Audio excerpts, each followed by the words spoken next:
God was reconciling the world to himself in Christ and entrusting to us the message of reconciliation.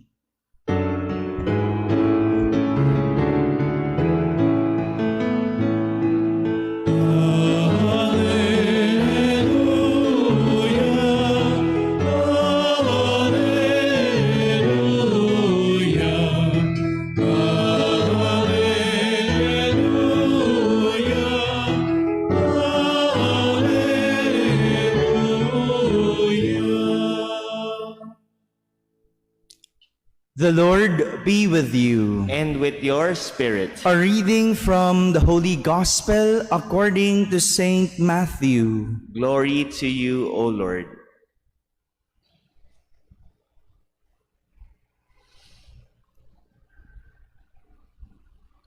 Jesus said to his disciples, "If your brother sins against you, go and tell him his fault between you and him alone. If he listens to you, you have won over your brother. If he does not listen, take one or two others along with you, so that every fact may be established on the testimony of 2 or 3 witnesses. If he refuses to listen to them, tell the church. If he refuses to listen even to the church, then treat him as you would a Gentile or a tax collector. Amen. I say to you, whatever you bind on earth shall be bound in heaven, and whatever you loose on earth shall be loosed in heaven. Again, amen. I say to you, if 2 of you agree on earth about anything for which they are to pray, it shall be granted to them by my heavenly Father. For where 2 or 3 are gathered together in my name, there am I in the midst of them." My friends, the Gospel of the Lord. Praise to you, Lord Jesus Christ.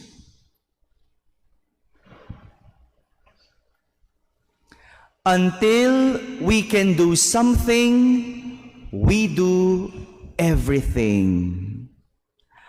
Hanggang may magagawa tayo, gagawin natin ang lahat. Good morning, my dear brothers and sisters.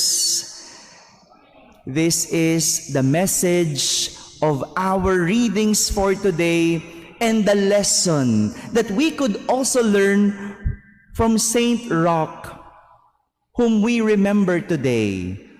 We remember his memorial today, Saint Roch. Collectively, this is the lesson that we are about to learn. We heard in our first reading that before the last days of Moses, he went up from the plains of Moab to Mount Nebo, just as the Lord commanded him. Bago yung mga huling sandali at bago huling mamatay itong si Moises, sinunod pa rin niya ang Diyos. Pumunta siya sa Mount Nebo.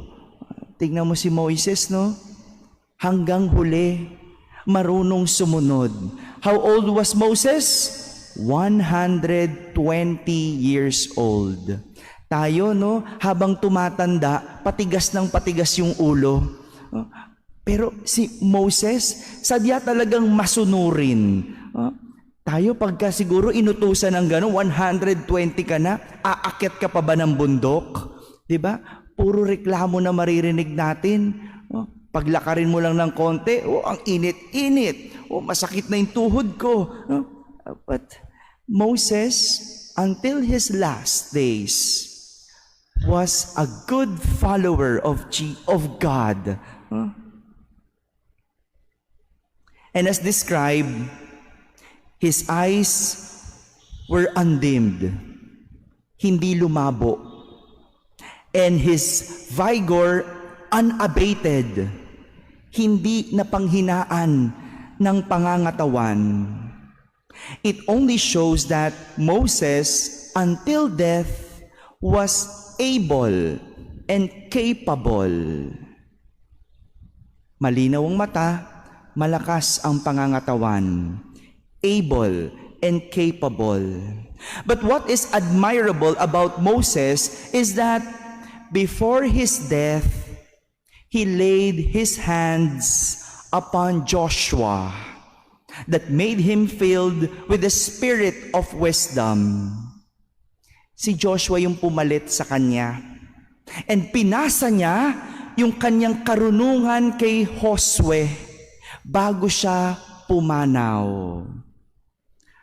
Until we can do something, we do everything.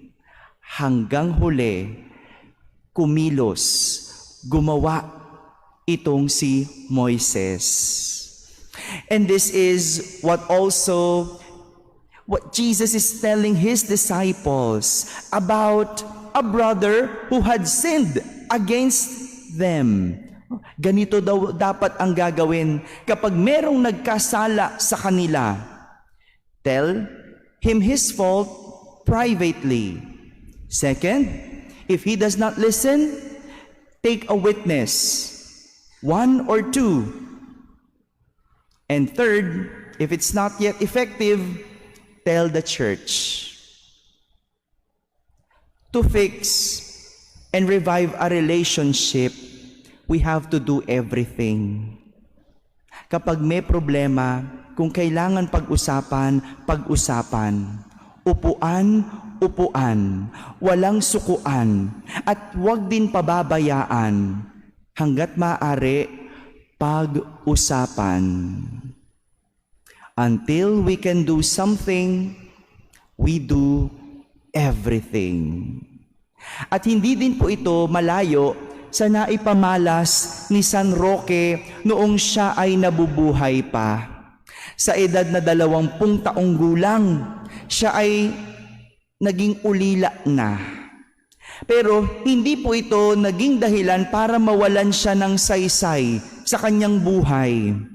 He devoted himself to caring to the victims of a plague. Noon may salot, parang pandemic noon. Kung sa atin ngayon, COVID, noon sa kanila meron din. Kaya nga, noong panahon ng COVID, si San Roque ang tinatawag natin. Because he's the patron saint of plague, yung mga salot. We call for his intercession.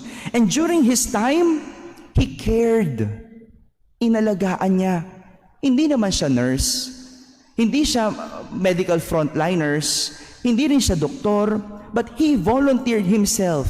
He went from place to place just to take care of the sick until he got sick. But that did not stop him from helping others to be healed.